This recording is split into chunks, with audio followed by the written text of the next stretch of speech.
We don't. This was a social media post that hit about 3 o'clock in the morning, where he said the U.S. is also, quote, locked and loaded. If the Iranians used lethal force against some of these protesters. So this is, sort of a clear escalation here, and Trump, indicating that the U.S. would be willing to get involved in yet another foreign conflict, not unlike what we've seen, playing out with some of the saber rattling regarding Venezuela as well.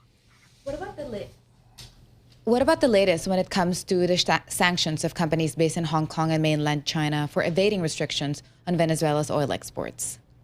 Yeah, we've really seen a bunch of sanctions, get announced in the past couple weeks, specifically targeting, companies and vessels with ties to Venezuela, including, some companies involved in the Venezuela and Iranian weapons trade. What was really interesting, though, is just before the New Year's holiday, there was a new round of sanctions targeting both companies and some oil tankers that are, explicitly Chinese companies. These are either based in Hong Kong or based in China, and this is really the first and sort of most overt action we've seen from the Treasury Department, which issues these sanctions going after some of these Hong Kong and Chinese-based companies.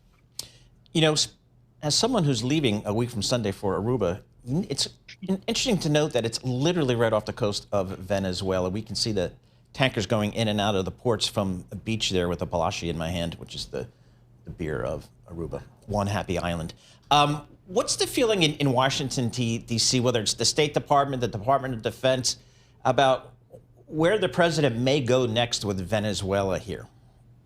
Yeah, there's been a little bit of mixed messaging here. Is right before Christmas, we heard from the White House that the posture is that they wanted to really focus on economic sanctions. So that is, sanctioning vessels, oil tankers, oil companies, and sort of using, what we've seen is sort of intercepting a lot of those oil tankers, and sort of to exert, financial pressure on Maduro's regime.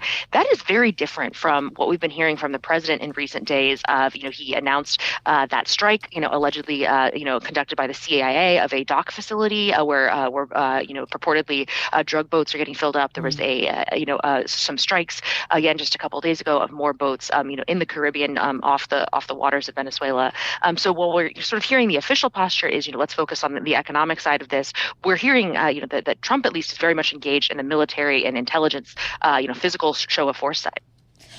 So we have a Bloomberg reporting saying that targeting Chinese firms doing business there is rare, and this could signal to Beijing that it's clearing the standoff between Trump administration and the regime of Nicolas Maduro. Is that your read as well? Yes, this is, that it looks like that the U.S. is really sort of looking at all the different levers, it can pull, and, going after, some of these companies that, Trump has had this very delicate negotiation with President Xi and China that he's been walking. We even have the Chinese ambassador is scheduled to come down to Mar-a-Lago to meet with Trump later this evening. Presumably Taiwan will be on the order of things discussed, but also this conflict and how China is very much mixed up and buys a lot of this oil from Venezuela. So this is not just sort of in the sphere of an America's conflict we're seeing. This is a conflict that could potentially have global implications.